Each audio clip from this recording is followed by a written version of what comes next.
One of the most important times in the selection of a new pope, because this is the time that the Cardinals get together and get to know each other. Some of them don't know each other very well.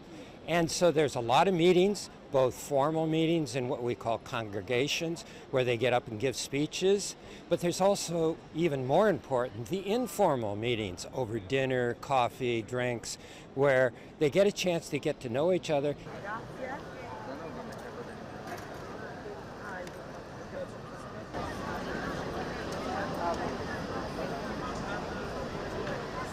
I think there's a number of issues that the Cardinals are looking at as they go into the conclave. First of all is the legacy of Pope Francis. Are we going to have a pope who gets up and says, Francis was a disaster, we need to go back to the old church? I don't think that's going to happen. I think we're going to find someone who supported Pope Francis, who is in touch with his legacy and wants to continue it, but we're not going to find anybody like Pope Francis. There's just nobody like him. It's going to be a different personality, maybe a little more quieter personality, but not anyone who's going to reject the legacy of Pope Francis.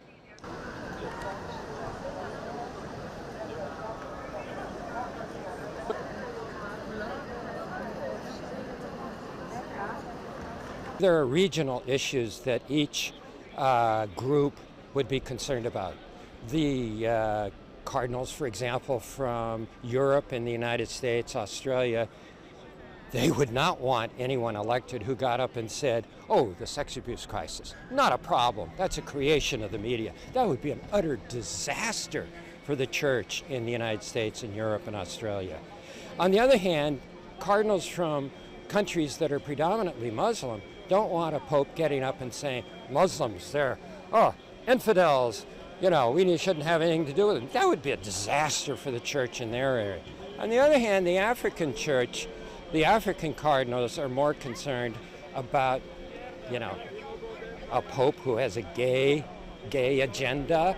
They were very, this is one of the areas where they were not in sync with Pope Francis on the question of blessing gay couples. So each part of the world has issues that they're especially concerned about. Europe and the United States, they want good relations with Protestants. They want somebody who's ecumenical. They want good relations with the Jewish community. Those are important things.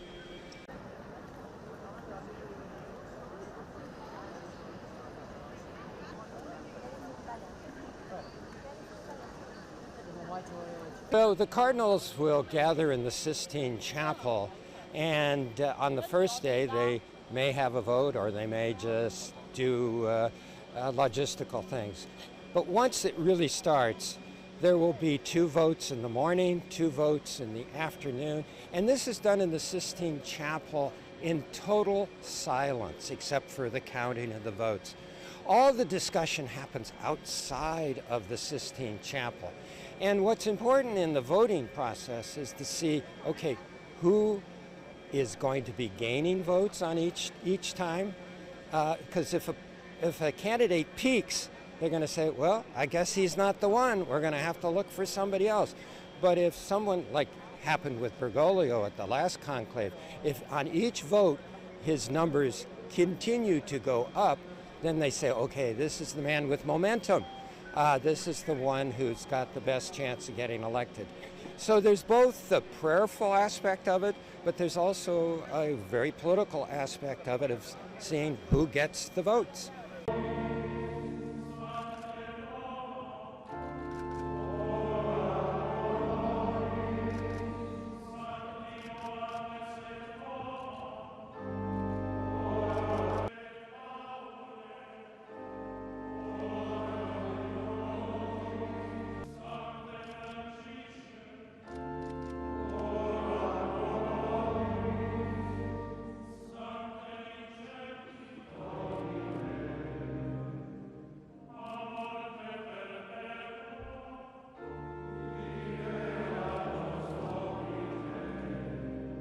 Sic me Deus adjuvet, et hec Sancta Dei Evangelia quae manu mea tango.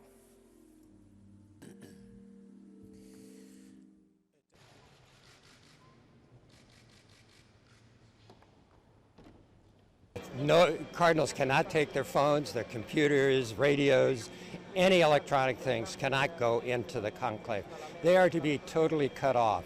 In the old days, of course, it was cut off from newspapers and radio, but now they're cut off from all that kind of social media, the internet, because they want them to have an opportunity of quiet, of prayer, but also they don't want them to be influenced by the hoopla that's going on outside of the conclave. This is a decision that the Cardinals themselves have to make, and they want to isolate them from any outside pressure from interest groups who want to influence the election. Jelajahi cara baru mendapatkan informasi. Download Metro TV Extend sekarang.